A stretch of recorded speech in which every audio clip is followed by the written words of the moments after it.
अबे मोहब्बत है इसलिए तो जाने दिया, जिद होती तो बाहों में होती। Yes guys, आपने टाइटल पढ़ लिया होगा। Irfan Khan, one of the legend and finest actor working in Bollywood. मैं फिल्म इतनी नहीं देखता, बट इरफान खान की मैंने कोई भी मूवी कभी भी नहीं छोड़ी just because of his wonderful acting. And बहुत दुख के साथ मुझे कहना पड़ रहा है कि it's not a loss for Bollywood, it's a global entertainment loss for everyone. तो चलें बात करते हैं। आई एम श्योर इस शख्स के तारुफ की हमें जरूरत तो बिल्कुल भी नहीं है, सब लोग इससे फेमिलियर होंगे। हम इस वीडियो में बात करेंगे कि क्या ऐसे रीजन थे जिसकी वजह से इरफान खान की डेथ हुई, या उनके साथ ऐसा क्या हुआ, ये मैं अपने फ्लेवर्स से कवर अप करूंगा। मेक श्योर ये मेरी ऑब्जर्वेशन, मेरी सेल्फ कैलकुलेटेड है, स्टडीज की है उसके ऊपर, और मैंने उनकी रिसर्च, उनकी पास्ट हिस्ट्री पढ़ते हुए ये वीडियो बनाई है। सो आइए शुरू करते हैं वीडियो को एंड स्टार्ट करते हैं कि क्या रीजन था उनकी डेथ का। इरफान खान 7 जनवरी 1967 को जयपुर इंडिया में पैदा हुए और 29 अप्रैल 2020 को कोकिलाबन धीरू भाई Ambani hospital and medical institute of Mumbai में उनकी डेथ हुई। और उसका रीजन क्या बताया गया, सो इसके लिए हम समझते हैं कि उनके साथ हुआ क्या था। इरफान खान को न्यूरो एंडोक्राइन ट्यूमर हुआ था, जो कि अप्रैल 2018 में कोई डेट थी जिसमें उनको डायग्नोस हुआ, और वहां से जब उनको ये चीज पता चली तो उसके बाद वो लंदन ट्रेवल कर गए और वहां पर उनका इलाज चल रहा था। वहां पर वो 1 साल इससे फाइट करते रहे हैं। इसके बाद वो मार्च 2019 में मुंबई आए और उसके बाद वो स्टिल इस न्यूरो एंडोक्राइन ट्यूमर से सर्वाइव कर रहे थे। न्यूरो एंडोक्राइन ट्यूमर होता क्या है, इससे पहले मैं आपको एक एग्जाम्पल से समझाना चाहूंगा कि व्हाट इज कैंसर, एक बेसिक कैंसर क्या होता है। वैसे तो कैंसर की बहुत सारी टाइप्स हैं, जैसे कि blood cancer, lung cancer, breast cancer, pancreatic cancer, stomach cancer and so on. हमारी बॉडी मिलियंस और ट्रिलियंस ऑफ सेल से मिलकर बनी गई है। सेल्स में मोस्टली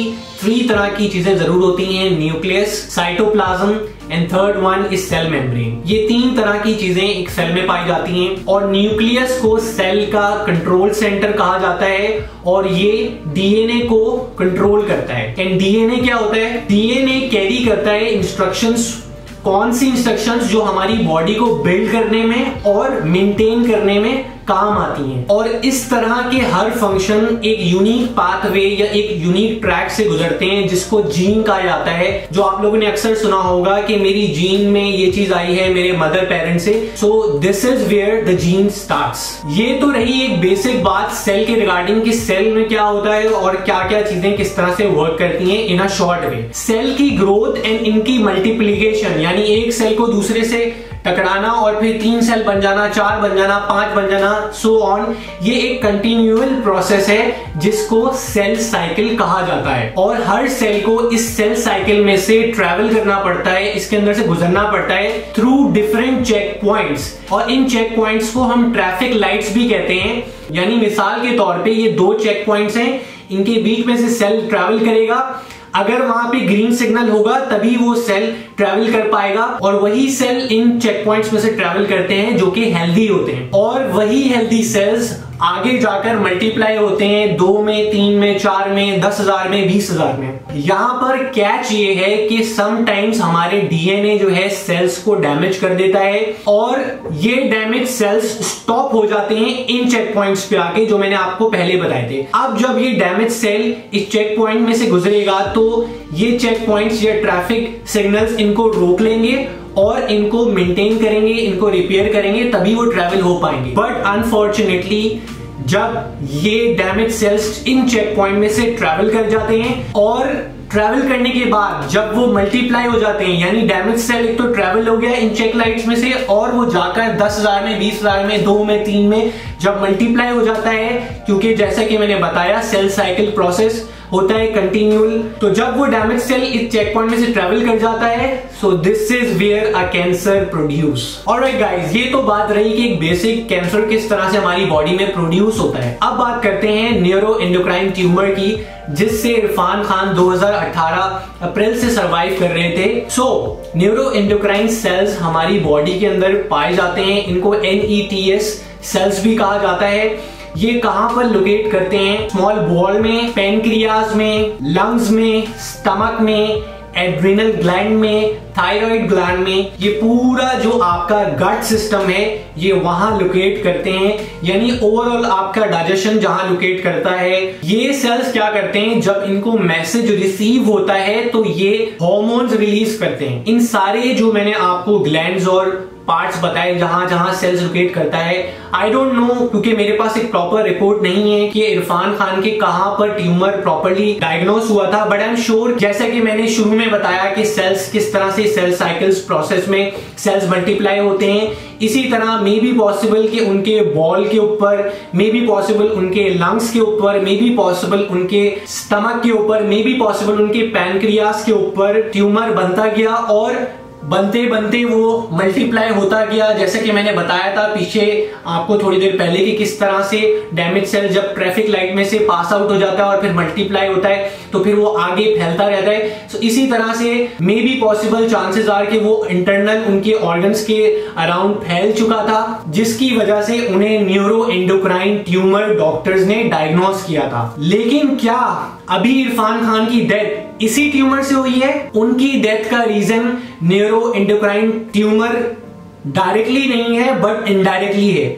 जो उनकी मेन डेथ हुई है, जो सडनली उनको हॉस्पिटलाइज किया गया, वो एक स्पेसिफिक क्रोनिक डिजीज है गट का जिसको कोलिटिस कहा जाता है। Now what is this colitis? आपकी बॉडी के अंदर, आपके डाइजेशन के अंदर एक कॉलिन नाम का ऑर्गन होता है, लॉन्ग ट्यूब होती है कॉइल टाइप की जो आपके इंटेस्टाइन के अराउंड लोकेट कर रही होती है, इसको कॉलिन कहा जाता है। एंड कोलिटिस में आपकी इस कॉलिन के अंदर इंटरनल साइड से इन्फ्लेमेशन होने लगती है। नाउ ये कॉलिन का फंक्शन क्या होता है?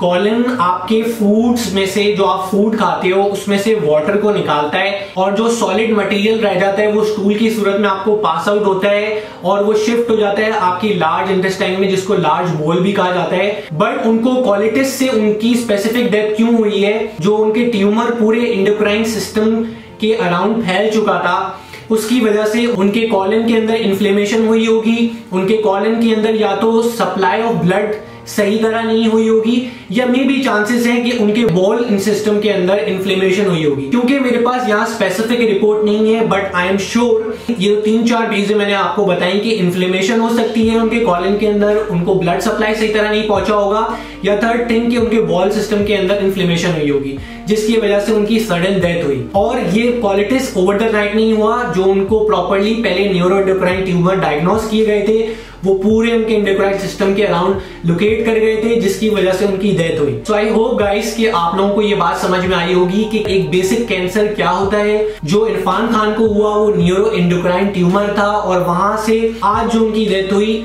वो कोलिटिस नाम की डिजीज से हुई और वो इसी वजह से हुई कि न्यूरो एंडोक्राइन ट्यूमर्स जो डेवलप्ड हो गए थे उनके ग्लैंड्स के अराउंड, उसकी वजह से उनका गट इफेक्ट हुआ एंड देन गट की वजह से ये कोलिटिस डिजीज उनको हो गया। So I hope you like the video, give this video a thumbs up and if you want me to tell nutrition plan for fighting cancer which includes anti-cancer foods, so give it a comment below. I love to make a video for you guys. Till then, take care and keep watching Ali Chauhan Fitness.